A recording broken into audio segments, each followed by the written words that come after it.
Hello friends, स्वागत है आप सभी का आपके अपने इस यूट्यूब चैनल पर।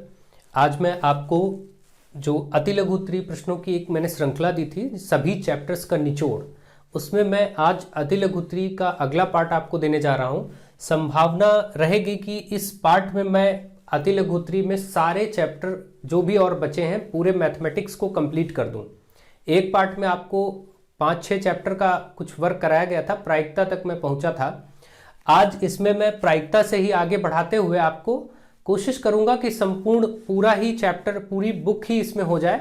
अगर कर पाया, हो गया तो बहुत अच्छी बात है, नहीं तो मैक्सिमम एक और पार्ट आपको मिलेगा और वो कंप्लीट हो जाएगा। ठीक है, तो चलिए देखते हैं। फिलहाल अभी के लिए यहां से स्टार्ट करते हैं, प्रायिकता चैप्टर से ही आगे बढ़ते हैं। और ये आपके सामने कुछ अति लघु उत्तरीय प्रश्न लिखे हैं, इनको आप करने का प्रयास करिए।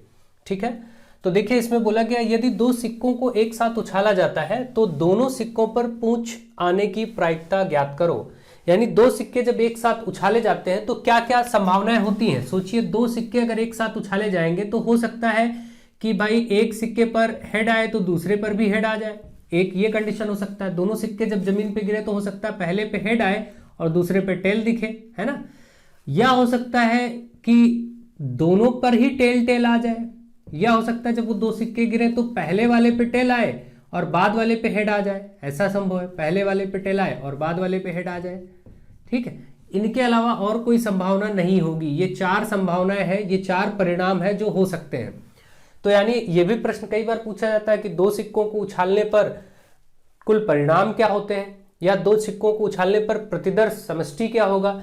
कुल परिणाम ही किसी भी जगह पर कुल परिणाम या जो घटना होती है, कुल परिणाम कहें या फिर घटनाएं कह लें, कुल परिणाम या कुल घटनाएं, इसी की जो संख्या होती है इसी को हम कहते हैं प्रतिदर्श समष्टि। इसमें एक नाम दिया जाता है इसको, प्रतिदर्श समष्टि। ठीक है, तो कोई दिक्कत नहीं है, प्रतिदर्श समष्टि मिले तो आप ये ना सोचिए क्या है, ये बस कुल घटनाएं ही है।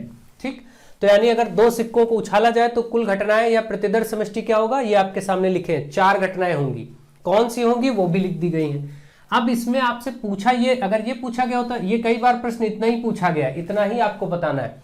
लेकिन अब यहां पर जो प्रश्न है उसमें ये बोला गया है कि दो सिक्कों को एक साथ उछाला जाता है तो दोनों सिक्कों पर पूंछ यानी कि टेल आने की प्रायिकता क्या है। प्रायिकता यानी संभावना क्या है, तो प्रायिकता का आपको सूत्र लिखना पड़ेगा, प्रायिकता में उसमें मान रखना पड़ेगा। तो प्रायिकता बराबर क्या होता है, ऊपर लिया जाता है अनुकूल घटनाएं, अनुकूल घटनाएं, और नीचे लिया जाता है कुल घटनाएं, नीचे रखा जाता है कुल घटनाएं। इसमें आपको मान रखना पड़ेगा। आप देखिए अब अनुकूल और कुल घटनाएं है क्या। कुल तो आपको मालूम है टोटल घटनाएं, जैसे यहां पर 1 2 3 4 दो सिक्के उछालेंगे तो कुल घटनाएं 4 है, ये तो आप रख लीजिए पहले ही नीचे कुल घटनाएं। अब बचा अनुकूल घटना। अनुकूल मतलब फेवरेबल आउटकम्स, जो आपको चाहिए, जो आपको बोला गया है। क्या बोला गया है कि दोनों सिक्कों पर, यहां पर आप इसको ध्यान देंगे, क्या पूछा गया आपसे, दोनों सिक्कों पर पूंछ आने की संभावना। ठीक है, दोनों सिक्कों पर ही पूंछ आने की संभावना। ठीक है, तो अब आप बताइए दोनों सिक्कों पर पूंछ यानी टेल आए, ऐसी कितनी इसमें घटना है। देखिए यहां पर दोनों पर हेड है यानी शीर्ष है। हेड को क्या कहते हैं, हेड को तो शीर्ष कहते हैं हिंदी में, और टेल को पूंछ कहते हैं। तो देखिए दोनों पर पूंछ आया, ऐसा एक ही जगह हुआ है, यहां पर ही दोनों पर पूंछ आया है। यानी कि ऐसी केवल एक घटना है जिसमें दोनों सिक्कों पर पूंछ आया हो यानी टेल आया हो। तो आपको मालूम है कि आपको जो अब इसने पूछा अनुकूल घटना, क्या पूछा था कि दोनों सिक्कों पर पूछा है, ऐसी केवल एक ही घटना है। तो अनुकूल घटना में ऊपर 1 लिख देंगे। देखिए नीचे 4 लिखा था, ऊपर 1 लिख दिया, यही 1/4 उत्तर आ गया। अगर इसमें कुछ कटना होता तो काट देते, लेकिन इसमें तो कुछ कटना नहीं है, सिंपल होना नहीं, तो 1/4 इस प्रश्न का उत्तर हो गया। तो मुझे आशा है आपको ये समझ में आ गया होगा। अब आगे बढ़ते हैं, नेक्स्ट क्वेश्चन आप लोग ट्राई करिए। तो थोड़ा सा जल्दी और स्पीड में अच्छे से आप काम करेंगे, सीखेंगे। बाकी आपके पास तो अब कोई दिक्कत नहीं, ये वीडियो रहने वाला, आप चाहे जितना आप इसको देखें पढ़ें। अगला क्वेश्चन है, एक बैग में 4 लाल गेंदे हैं, 3 हरी गेंदे हैं और 5 सफेद गेंदे हैं। ठीक है, यदि इनमें से यादृच्छया, यादृच्छया मतलब स्वतंत्र रूप से एक गेंद निकाली जाती है तो क्या प्रायिकता है कि वह एक हरी गेंद हो। क्या प्रायिकता है कि वह एक हरी गेंद निकले। ठीक है, तो आपको सबसे पहले तो काम ये करना होगा, इसमें कुल घटनाएं, कुल गेंदे कितनी है, टोटल गेंदे, कुल घटनाओं के लिए टोटल गेंदे यहां पर है, तो बॉल जोड़ लीजिए कुल, बस आपको कुल घटनाएं मिल जाएंगी। तो पहले कुल गेंदें कितनी हैं वो देखते हैं। तो कुल गेंद बराबर आपको देखेंगे 4 + 3 + 5 कितना हुआ, 5 3 8 4 12, कुल 12 गेंदें हैं टोटल। ठीक है, कोई दिक्कत नहीं। ये जो 4 है ये आपकी लाल यानी रेड है, ये जो 3 है ये आपकी ग्रीन यानी हरी है, ये जो 5 है ये व्हाइट W लिख देते हैं यानी सफेद है। ठीक है, यदि इनमें से यादृच्छिक एक गेंद निकाली जाए तो क्या प्रायिकता है कि वह गेंद हरी होगी? तो ठीक है, प्रायिकता आपको बताना है। अगर ये बोलता कि क्या संभावना है कि वह गेंद हरी, तो संभावना भी हरी वो प्रायिकता ही है। प्रायिकता और संभावना एक ही बात है। तो यहां पर प्रायिकता बोला गया है, प्रायिकता बराबर पहले सूत्र आप लिखिए, क्या होता है, अनुकूल घटनाएं, वही ऊपर तो अनुकूल घटनाएं और नीचे कुल घटनाएं, नीचे कुल घटनाएं। ठीक है, अब देखिए आप तुरंत कुल घटनाएं 12, कुल गेंदें 12 है तो नीचे तो 12 हो जाएगा, कोई टेंशन की बात नहीं। ऊपर अनुकूल आपको कौन सी चाहिए थी, हरी वाली, हरी वाली गेंदें कितनी है 3, तो ऊपर 3 रख दीजिए। अब 3/12 में कटेगा, 3 × 3 3 × 12, तो ये आ गया 1/4। इसका उत्तर 1/4 हो जाएगा प्रायिकता। ये जो प्रायिकता पूछा गया था ये 1/4 आ गया। ठीक है, इस तरीके से इस प्रश्न का भी आंसर हो गया। अगर पूछता यहीं पर कि लाल हो तो लाल के लिए 4 ऊपर रखते तो 4/12 तो कट के 1/3 आ जाता। अगर पूछता सफेद गेंदें हो तो 5 रख देते ऊपर अनुकूल वाला, तो 5/12 उत्तर आ जाता है। इसमें कोई दिक्कत की बात नहीं। ठीक है, अब इतना आप समझे। हाँ, अगर यहीं पर एक प्रश्न बनता कि हरी गेंद ना होने की प्रायिकता बताइए, हरी गेंद ना हो, तो अगर हरी गेंद ना हो बोलता तो हम हरी वाली नहीं लेते, बाकी ले लेते, 4 ये 5 ये, तो कितना हो जाता, हरी गेंद ना हो तो ऐसा आप 4 और 5 बाकी दोनों ले लीजिए, हरी ना हो तो हरी को ना लीजिए, तो 4 और 5 मिला के कितनी हुए 9।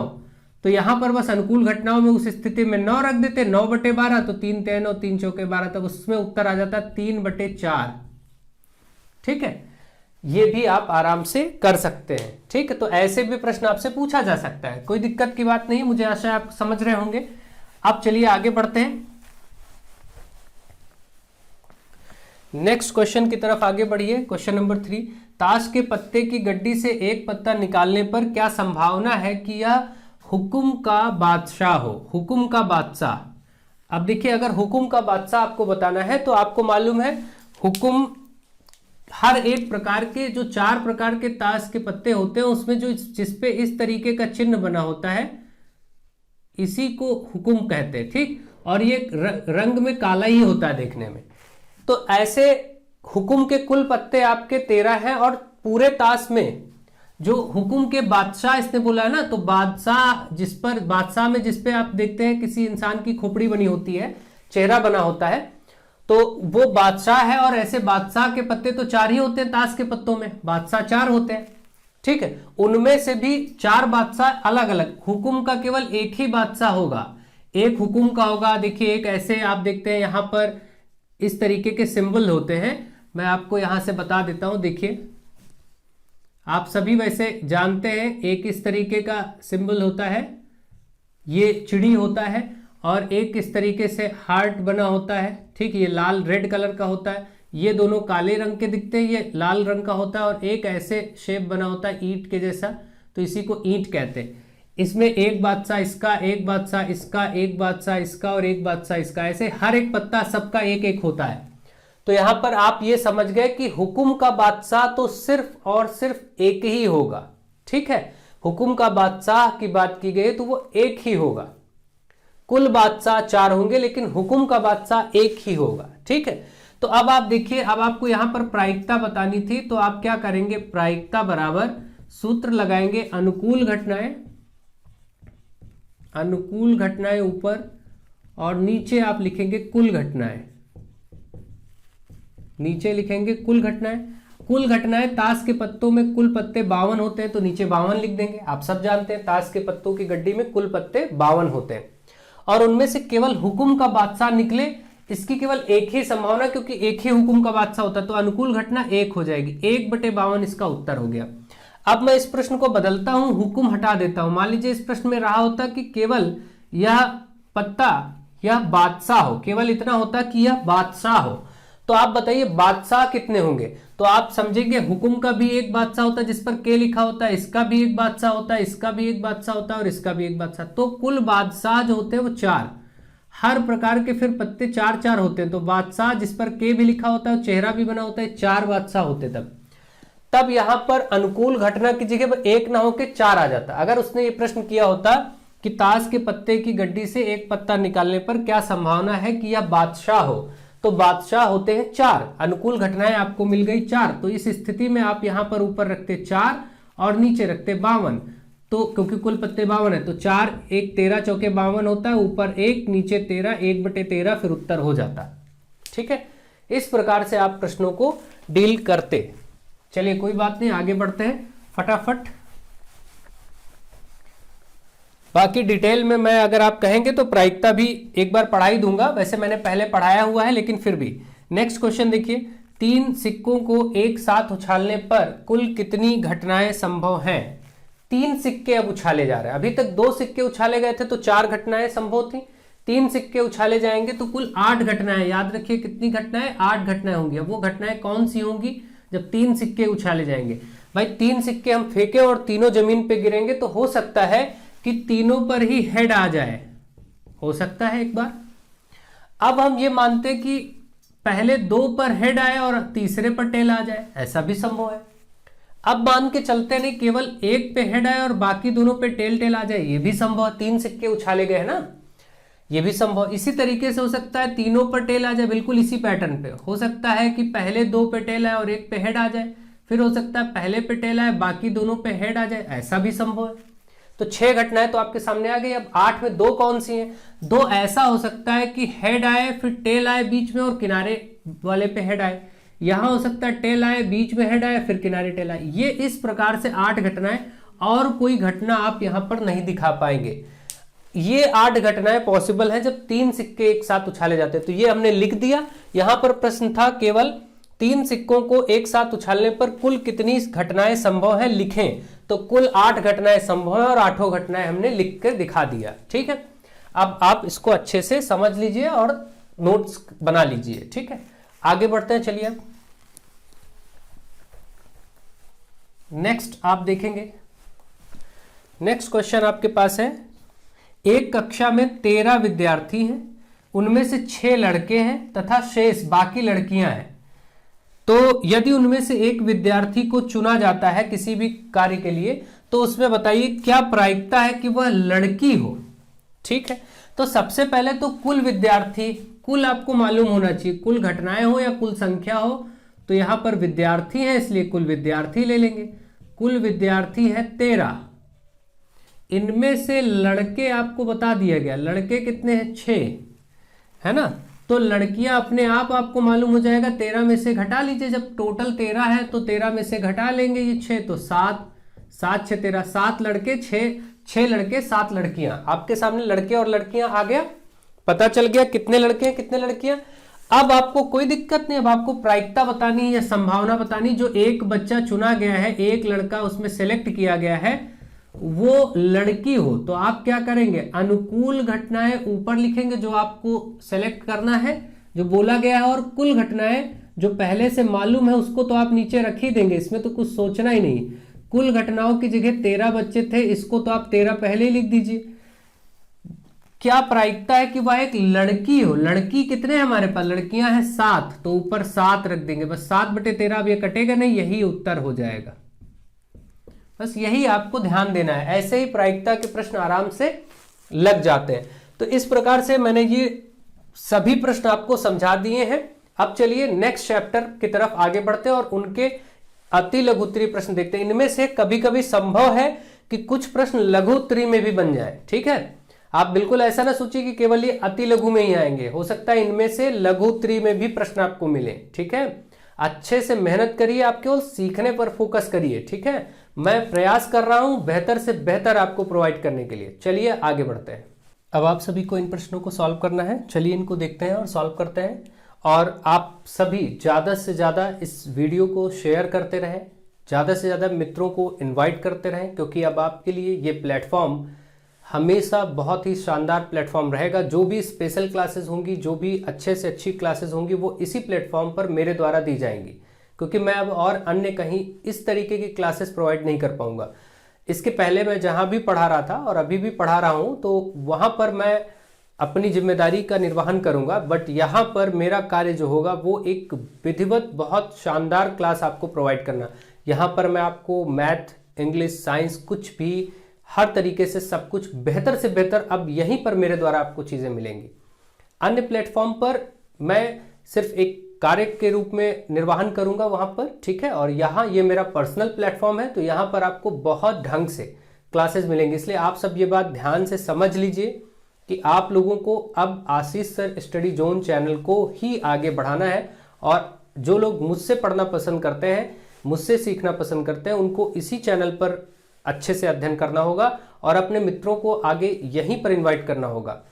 मैं यद्यपि और पुराने अपने प्लेटफॉर्म पर जरूर क्लास देता रहूंगा, ठीक है, लेकिन जो भी स्पेशल से स्पेशल, ज़्यादा से ज़्यादा मेरा जो योगदान होगा वो इसी चैनल पर आपको मिलेगा। इसलिए आपको इस चैनल को ही आगे बढ़ाना है, ढंग से बढ़ाना है। तो आप सब सहयोग करें और इसको शेयर करें। चलिए देखिए, इन प्रश्नों की तरफ आगे बढ़ते हैं। दिए गए आंकड़ों की मध्यिका ज्ञात कीजिए। अब आप देखिए, यहां पर मध्यिका से प्रश्न जो आपके बहुविकल्पीय प्रकृति के हो सकते हैं, अति लघु उत्तरीय प्रकृति के हो सकते हैं, वो आपके सामने है। इसके बाद अभी क्योंकि मैं आपको लघु उत्तरीय प्रश्नों की भी सीरीज कराऊंगा ना बीच में, तो आप ये मत सोचिएगा कि और प्रकार के प्रश्न क्यों नहीं आए, क्योंकि 2 नंबर वाले प्रकृति के प्रश्न मैं वहां पर कराऊंगा। वैसे इनमें से भी प्रश्न 2-2 नंबर में पूछे जाते हैं ऐसे भी, लेकिन फिर भी वो सीरीज आपको आगे मिलेगी, तो उसमें भी आपको काफी सहायता मिलेगी, ठीक है। अब देखिए, यहां पर दिए गए आंकड़ों की मध्यिका ज्ञात करना। देखिए, मध्यिका जब भी आप ज्ञात करते हैं तो आपके लिए सबसे पहला जो आंकड़ा है 1 2 3 4 5 6 7, आंकड़ों की संख्या 7, यानी n का मान 7 हुआ। 7 आंकड़े हैं तो n 7 मानेंगे। और 7 कैसी संख्या, मैं आपसे पूछूं सम है या विषम है, तो आप कहेंगे ये विषम संख्या है, विषम संख्या है, ठीक है, क्योंकि सम विषम आप सभी जानते हैं, जो संख्या 2 से कट जाती है वो सम, जो 2 से नहीं कटती वो विषम। तो ये हो गया आपका 7 क्या है, विषम। अब आप देखिए कि विषम के लिए जब मध्यिका निकालना हो तो सबसे पहला काम तो ये होता है कि दिए गए आंकड़ों को या तो आरोही या अवरोही क्रम में होना आवश्यक है। यदि पहले से हो तो कोई बात नहीं तो आपको करना पड़ेगा। तो अब आप देखिए, यहां पर हम इसको आरोही या अवरोही किसी में बना लेते हैं। तो मैं इनको आरोही का मतलब है बढ़ते क्रम, असेंडिंग ऑर्डर, आरोही क्रम में मैं इनको सेट करता हूं।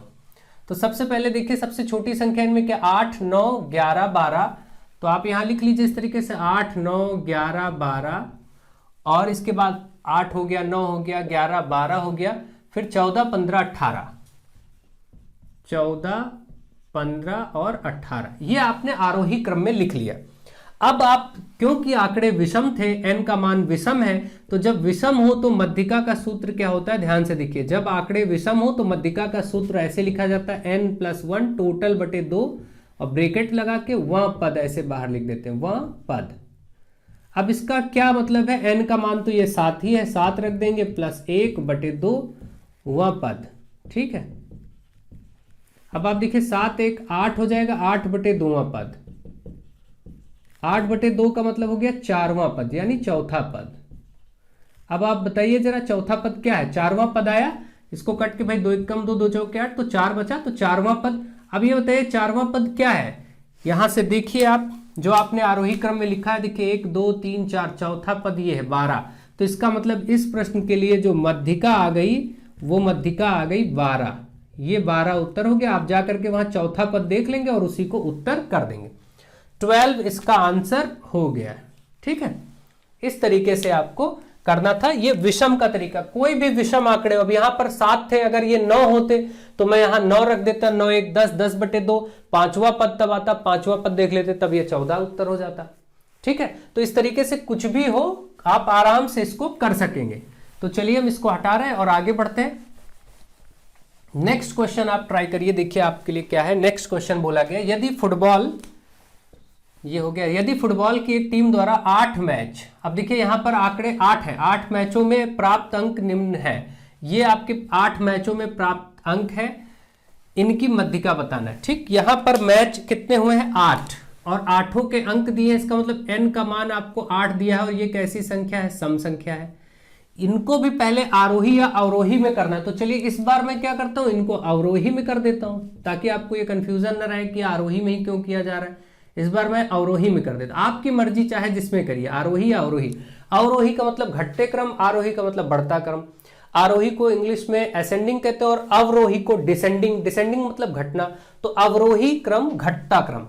सबसे बड़ी संख्या इसमें से सबसे पहले लिखिए, सबसे बड़ी संख्या क्या है, देखिए 21, 21, 20, पहले आएगा 21 फिर आएगा 20, 21, 20 ये दो संख्याएं हो गई, 21 और 20। अब देखिए कौन सी संख्या है, 17, 13, 12, 17, 13, 12, ठीक है, आपका 17, 13 और 12 हो गया। अब बचा 11, 9 और 8, 11, 9 और 8 ये हमने लिख लिया। तो जैसे ही आप ये संख्याएं लिख लेंगे अवरोही क्रम में, घटते क्रम में, फिर कोई दिक्कत नहीं है, ठीक है। अब हम क्या करेंगे आराम से, क्योंकि आंकड़े कैसे हैं, आंकड़े सम हैं, तो यहां पर अब जो मध्यिका का सूत्र लगेगा, अब मध्यिका का सूत्र दूसरा हो जाएगा, उसमें होगा n/2 वहां पद, इस तरीके से देखिए, प्लस n/2 ऐसे लिख के प्लस में साइड में 1 लिखेंगे ऐसे ब्रैकेट में, और यहां भी वह पद लिख देंगे और टोटल बटे 2 रहेगा। n का मान इस बार 8 है, यहां 8 रखेंगे तो 8/2, देखिए 8 रखा, 8/2 वह पद, ये जो वह पद है ऐसे लिखते जाएंगे साथ में, फिर यहां 8/2 प्लस 1 है, देखिए यहां पर ये हो जाएगा वह पद और टोटल बटे 2, ठीक है। अब आप देखिए इसको काटेंगे, 2 चौके 8 और यहां काटेंगे 2 चौके 8, तो देखिए ये 4वां पद आ गया है ना, और ये फिर प्लस लगा है, बीच में प्लस लगाएंगे, और ये 4 आया काट के, ये 4 + 1 कितना हो जाएगा, 5वां पद। और ये बात आपको हमेशा ध्यान रखनी है, सम वाले में अगर यहाँ 4 आएगा तो यहाँ 5वां आएगा, भाई सूत्र ही देखिए ऐसा है, n/2 और n/2 के बाद +1, मतलब अगला n/2 जो भी आएगा उसका अगला ही तो पद आएगा।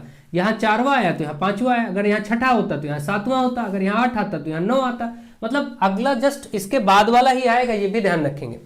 अब आपको मध्यिका निकालने के लिए क्या करना है, चौथा पद और 5वां पद लेना, यहां से ये 1 2 3 4, चौथा ये रहा, 5वां ये रहा, दोनों को आप उठा लेंगे, 13 और प्लस 12/2, 13 12 कितना हो जाएगा, 25, 25/2 कट के कितना, 12.5 यानी 12.5 इसका उत्तर आ जाएगा। आप काटेंगे 25 को आधा करिए /2 तो 12.5 ही तो आएगा, तो 12.5 इसका उत्तर हो गया। इस प्रकार से आपने सम संख्या यानी सम आंकड़ों के लिए मध्यिका सीख लिया कि कैसे निकालना है, ठीक है। इसको मैं हटा रहा हूं। आप सब एग्जाम में बिना टेंशन लिए तैयारी करिए, जितना भी स्टडी मटेरियल मैं इधर 10-12 दिनों में आपको दे पाऊंगा आपको प्रोवाइड करूंगा, आप चिंता मत करिए। आप लोग बस केवल जितना स्टडी मटेरियल है उसको बार बार पढ़िए, समझिए, क्योंकि वो आपके लिए बहुत जरूरी है, ठीक है। आगे की खोज करने से बढ़िया है कि पिछला हम देखें कि हमको क्या क्या पढ़ाया जा चुका है। नेक्स्ट क्वेश्चन देखिए, संख्याओं 7, 8 और ये सब संख्याएं दी है, इनका बहुलक बताना है। देखिए बहुलक में तो कुछ भी नहीं करना होता है, ये क्वेश्चन आप यहीं से डायरेक्ट कर लेंगे। बहुलक में केवल जो संख्या सबसे ज्यादा बार आई है वही बहुलक हो जाता है, तो इसमें कुछ करने की, सॉल्व करने की जरूरत नहीं, बस देखना है सबसे ज्यादा बार रिपीट कौन सी संख्या हुई है। देखिए इसमें जैसे 7 लेते हैं तो 1 2 3 4 बार, 8 लेते हैं तो 8 यहाँ एक ही बार है, 1 देखिए यहाँ पर एक ही बार है, 5 एक ही बार है, 6 एक ही बार। इस तरीके से आप देख रहे हैं यहाँ पर 7 जो संख्या है ये सर्वाधिक बार है, तो जो संख्या सबसे ज्यादा बार होती है वही संख्या बहुलक हो जाती है। अब जैसे एक प्रश्न में लिखता हूं 2 3 5 फिर 3 4 1 3 5 2 3, अब आपसे कहूं इसका बहुलक क्या होगा, तो आप देखिए इस संख्या में बहुलक आपको क्या दिख रहा है, जो संख्या सबसे ज्यादा बार आई, तो 3 सबसे ज्यादा बार आया है, देखिए 4 बार आया, बाकी कोई संख्या 4 बार नहीं आई है। सबसे अधिक बार जिसका रिपीटेशन हुआ है वही बहुलक। तो इस संख्या, इन आंकड़ों के लिए बहुलक जो मैंने अभी लिखा, इनके लिए जो बहुलक है बहुलक बराबर 3 ऐसे उत्तर, और यहां पर जो बहुलक होगा ये आपका बहुलक बराबर 7 हो जाएगा इस प्रश्न के लिए, ठीक है। इस तरीके से आपको इनका आंसर करना है। नेक्स्ट क्वेश्चन आपके सामने, क्वेश्चन नंबर 9, निम्नलिखित बारंबारता बंटन का बहुलक ज्ञात कीजिए। अब ऐसे सारणी में दिए हो तो बहुलक, तो मैंने अभी बताया जो सबसे ज्यादा बार आए, और बारंबारता का अर्थ ही है कि कौन कितनी बार आ रहा है। जैसे इसका अर्थ है कि 15 6 बार आया है, 17 8 बार आया, 19 1 बार आया, 20 9 बार आया होगा, 21 13 बार आया होगा, 18 5 बार आया होगा, और 13 7 बार आया होगा।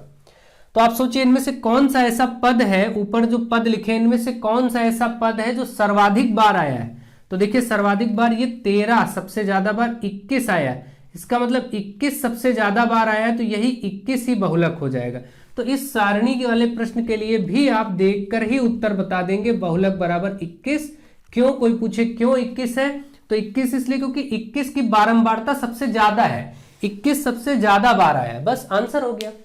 इस प्रकार से आप इन प्रश्नों को सीख गए होंगे, समझ गए होंगे। अब चलिए नेक्स्ट चैप्टर की तरफ आगे बढ़ते हैं और उस चैप्टर के भी प्रश्नों का अभ्यास करते हैं। अब आपके सामने कुछ प्रश्न और लिखे हैं, इनका आपको आंसर करना है। देखिए क्वेश्चन नंबर 10 में आपसे कहा गया यदि cos a बराबर 3/5, cos a बराबर 3/5, तो आपको sin a बटे 1 प्लस tan a का मान ज्ञात करना है। ठीक है, कोई दिक्कत नहीं है। तो अब हम क्या करेंगे, सबसे पहले तो हमको मालूम है कि इस प्रश्न में हमें एक चीज मालूम होती है, लाल बटे कक्का। ठीक है, यहां से हम क्या करेंगे, इसको मैं थोड़ा साइड में लिख देता हूं। यहां से हम क्या करेंगे कि इसके बारे में पता करेंगे कि ये एक्चुअली जो लाल बटे कक्का है, यहां से अगर आपको याद है तो आप डायरेक्ट लिख लेंगे, नहीं तो यहां से मैं फिर से रिवीजन करा देता हूं। यहां आपको साइन लिखना होता है, यहाँ कॉस और इधर टैन, साइन के नीचे नीचे कॉसेक और बीच में सेक और किनारे ऐसे कॉट। ये मान ऊपर से नीचे देखे जाते हैं, मैंने आपको पढ़ाया है। और ये नीचे जो लिखे रेशियो है, अनुपात है, इनका मान नीचे से ऊपर की तरफ लिखा जाता है। तो क्योंकि आपको दिया है cos a बराबर 3/5, और cos क्या होता है, cos यहाँ देखिए बीच में a बटे के, a का मतलब आधार, k का मतलब कर्ण। इसका मतलब ये आधार दिया है ऊपर और k का मतलब कर्ण, और 5 आपको यानी कर्ण दिया है। ठीक, ये आपको दे रखा है।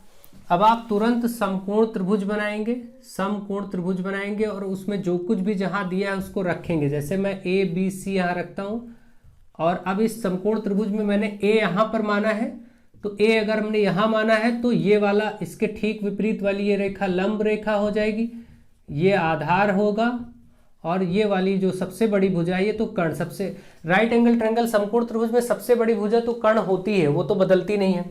अब देखिए आपको आधार की जगह 3 दिख रहा है, कर्ण की जगह 5 दिख रहा है, तो आधार की जगह 3 रख दीजिए, कर्ण की जगह 5 रख दीजिए।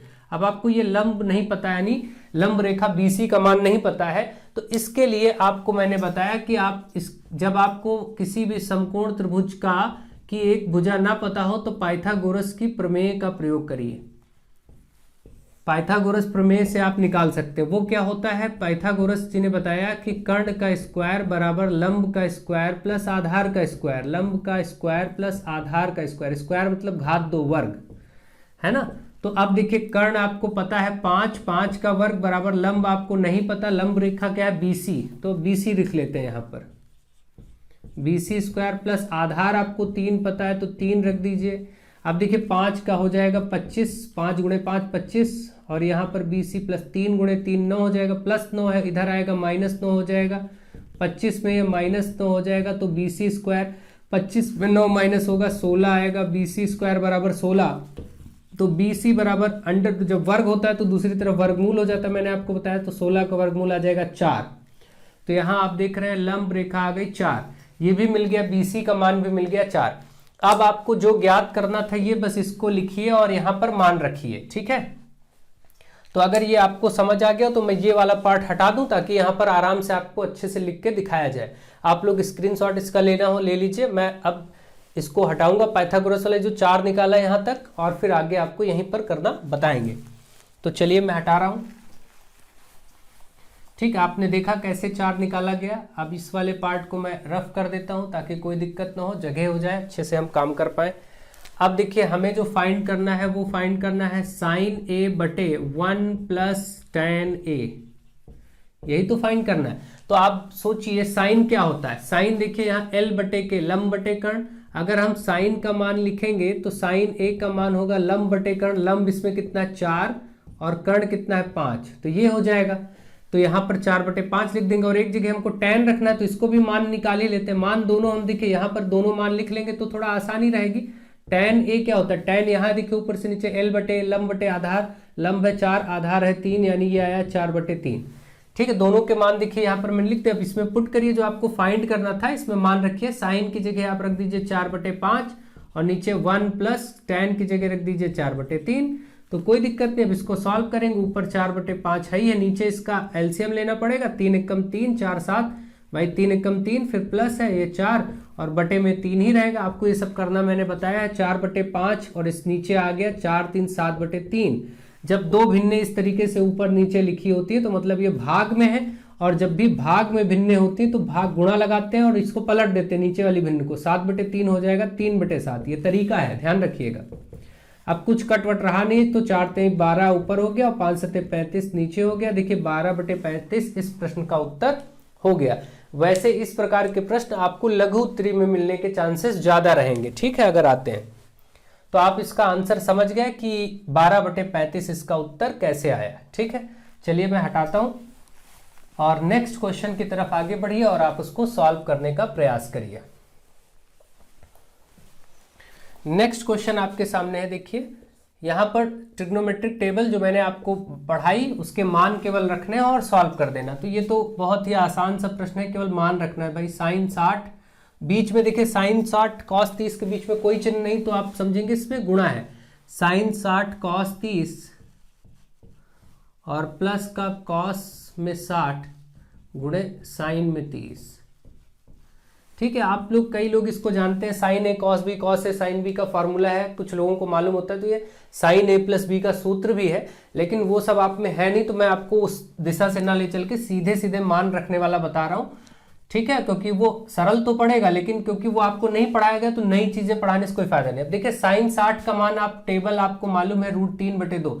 मैंने आपको बहुत अच्छे से ट्रिग्नोमेट्री पढ़ा दी है। जो बच्चे नए हैं, इसको नया देख रहे हैं, वो पहले अभी मैंने रिसेंटली लास्ट 1-2 वीडियो में ट्रिग्नोमेट्री पढ़ाया 2 पार्ट में, आप उसको अच्छे से पहले त्रिकोणमिति पढ़ लीजिए और फिर इसको देखिए, तो आप बहुत आसानी से ऐसे प्रश्न कर पाएंगे। केवल मान कैसे निकलता है ये मैंने आपको बता रखा है, वहां पर टेबल बनाना सिखा दिया है, आपको याद भी करने की जरूरत नहीं, उसको अगर ढंग से देख लेंगे।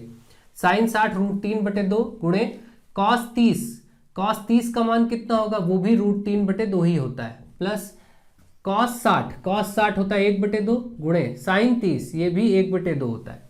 अब आप देखिए √3 मैंने आपको बताया था, जब भी इस तरीके की दो संख्या रूट में समान हो, गुणा हो, तो उसका आंसर 3 ही आएगा। √3 3 हो जाएगा। ऐसे अगर कभी √2 का गुणा हो तो 2 ही हो जाएगा, √5 हो तो 5 ही हो जाएगा। तो यहाँ पर तो 3 हो गया नीचे और 2 दूनी 4 हो गया, प्लस ये गुणा होगा ऊपर ऊपर नीचे नीचे, तो 1 1 कम 1 और 2 दूनी 4, क्योंकि गुणा हमेशा ऊपर ऊपर अंश अंश और हर का किया जाता है। ठीक है, अब आप देखिए हर तो दोनों के बराबर इकट्ठे लिख लीजिए, 3 और 1 ऊपर वाला जोड़ लिया जाएगा, तो ये हो जाएगा 4, 4/4 कट के आ गया 1, 4 1 कम 4, इसका 1 उत्तर हो गया। ये प्रश्न लग करके इसका आंसर आ गया 1। ठीक है, तो मैं इसको हटा रहा हूं। नेक्स्ट क्वेश्चन नंबर 12 की तरफ आप आगे बढ़िए। फटाफट आप क्वेश्चन करते रहेंगे तो आपके लिए बहुत फायदेमंद होगा, आप आसानी से बेहतर तरीके से इनका आंसर कर पाएंगे। नेक्स्ट क्वेश्चन है 2 sin π/4, बीच में कोई चिन्ह नहीं, मतलब गुणा ही है, ध्यान रखिएगा। cos π/4, यहां भी आप गुणा ही मान सकते हैं, कोई दिक्कत नहीं, बीच में कोई चिन्ह नहीं, तो आप ये सब गुणा मानिए, है ना। अब देखिए पाई, मैंने क्या कहा, जब भी ट्रिग्नोमेट्री में साइन कॉस के साथ पाई आए तो इसका मान 180 होता है। इसका मान कितना लिया जाता है, 180। तो आप अगर इनको रखेंगे, देखिए यहाँ पर मान, तो आप 180/4 गुणा सब जगह लगाते चलिए, और कॉस में भी आप यहाँ रखेंगे 180/4, 4 से कटेगा, 4 चौके 16, 4 पंचे 20, मतलब 45 आ जा रहा है कट के। 4 से 180 कट के आपके सामने आया 45, 45। तो आप अब तो कुछ करना ही नहीं है, केवल मान रखना है। देखिए 2 sin 45, ये भी एक सूत्र है, 2 sin a cos a, मतलब sin 2a का सूत्र है, लेकिन उस तरफ हम नहीं जाएंगे क्योंकि हमें सिर्फ अपने दायरे में रह के काम करना है।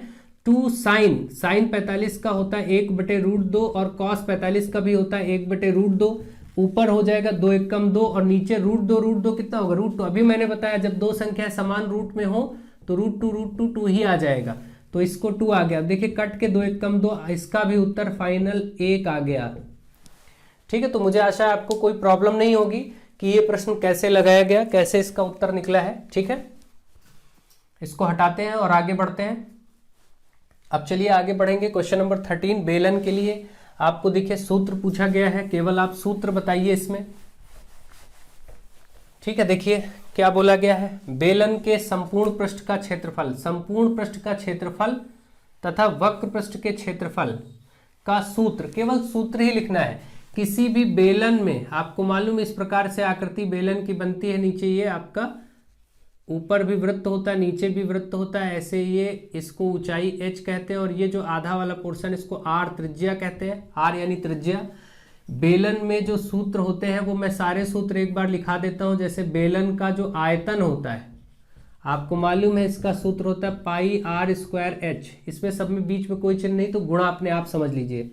और जो बेलन का वक्र पृष्ठ होता है, बेलन का वक्र पृष्ठ का क्षेत्रफल, बेलन का वक्र पृष्ठ का क्षेत्रफल अगर आपसे कहा जाए तो वक्र पृष्ठ का क्षेत्रफल होता है 2 पाई r h।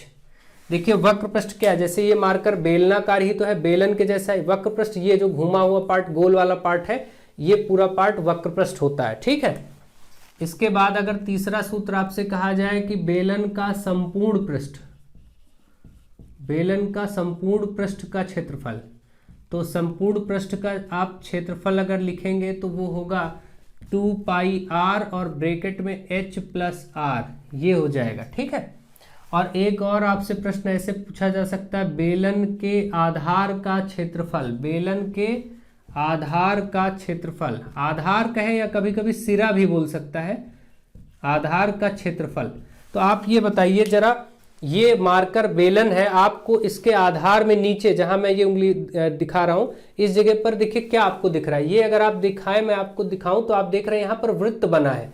किसी भी बेलन में नीचे आधार में वृत्त होता है, ऊपर भी वृत्त होता है। देखिए संरचना आपके सामने बनी है, वृत्त होता है, तो यानी कि सिरा कहे तो भी सिरे पे भी सिरा, एक सिरा ये है एक सिरा ये है। बेलन के सिरे में भी वृत्त होता है या आधार में भी वृत्त ही होता है। तो जब जब बेलन के आधार का क्षेत्रफल कहेगा मतलब आपको वृत्त का क्षेत्रफल बताना, और वृत्त का क्षेत्रफल का सूत्र क्या होता है, पाई r स्क्वायर। बस इसी तरीके से अगर एक ऐसा प्रश्न पूछे कि बेलन के आधार का परिमाप, परिमाप या परिधि, तो बेलन के आधार में क्या होता है, वृत्त, और वृत्त का परिमाप मतलब इसकी ये बाउंड्री जो कि होती है आप जानते हैं 2 पाई r, तो इसलिए यहां पर 2 पाई r रख सकते हैं। इन सूत्रों से ही कोई प्रश्न भी बनेगा और इन्हीं सूत्रों का प्रयोग करके ही आपको कोई भी प्रश्न पूछा जाएगा, या फिर आप कुछ सवाल लगाएंगे या सीधे सीधे सूत्र इनमें से पूछा जा सकता है। बेलन पे इतना आपको चीजें मालूम होनी चाहिए। ठीक है, तो चलिए मुझे आशा है आपको ये बहुत अच्छे से समझ आ गया होगा। मैं हटा रहा हूं, सारे सूत्रों का रिवीजन हो गया होगा।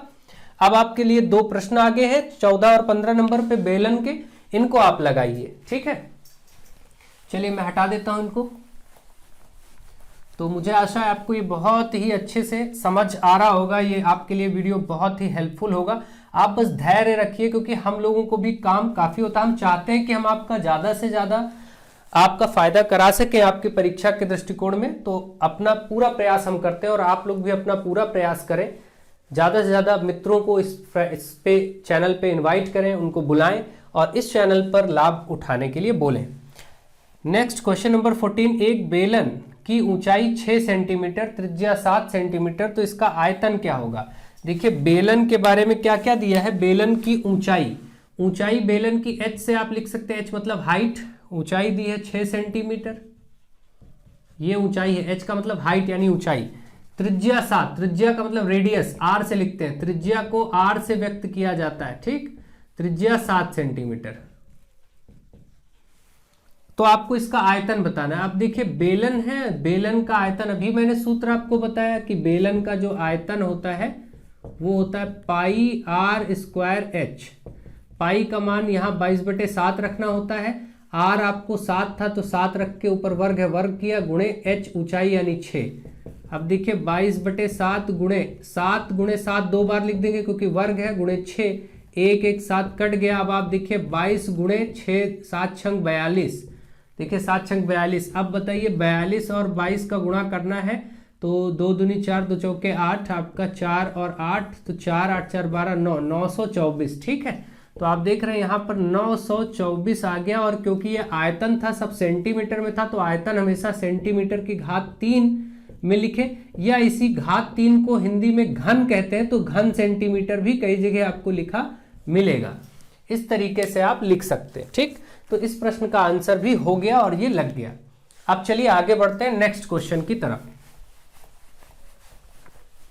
नेक्स्ट क्वेश्चन की तरफ आप आगे बढ़िए।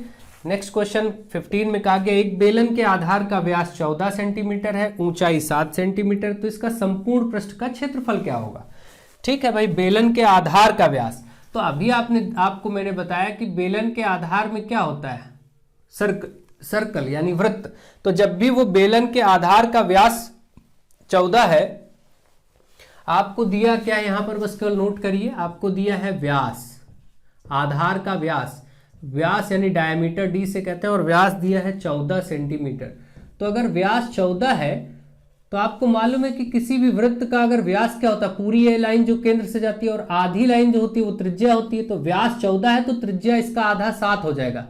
व्यास और त्रिज्या में क्या संबंध है, जब भी आपको व्यास दिया जाए तो आप पहले त्रिज्या बना लीजिए, त्रिज्या यानी आर, रेडियस, 14 को आधा कर देंगे, यानी जो भी व्यास दिया उसको आधा कर देंगे तो त्रिज्या बन जाएगी। हमेशा त्रिज्या और व्यास में संबंध याद रखिए, त्रिज्या व्यास का आधा होता है। ठीक है, और आपको ऊंचाई दिया है 7, ऊंचाई 7 सेंटीमीटर दिया है, तो अब आप लिखेंगे यहाँ ऊंचाई h बराबर 7 सेंटीमीटर, ये भी दिया है। आप जब सवाल लगाते समय अगर इसको नोट करेंगे तो इनको ये ऐसे जरूर लिख देंगे, ऊंचाई फिर ब्रैकेट में h बराबर ऐसे, त्रिज्या r बराबर ऐसे। लिखने का तरीका सही यही है, केवल h और r ऐसे ना लिखें। ठीक है, तो अब इसका संपूर्ण पृष्ठ का क्षेत्रफल, तो इस बेलन के, क्योंकि ये बेलन है और इसका संपूर्ण पृष्ठ का क्षेत्रफल बताना है। संपूर्ण पृष्ठ का क्षेत्रफल क्या होगा, संपूर्ण पृष्ठ का क्षेत्रफल होगा 2 पाई r in bracket h plus r, यानी ब्रैकेट में h प्लस r। अभी बताया था मैंने 2 पाई, पाई का मान 22/7, r का मान देखिए यहाँ पर त्रिज्या कितनी आ चुकी है 7, और h प्लस r, h भी 7 है और त्रिज्या भी 7 है, कोई दिक्कत नहीं। ये देखिए कट गया आपका 2 गुणे 22 ये हुआ, और यहाँ 7 7 14 ये हो गया।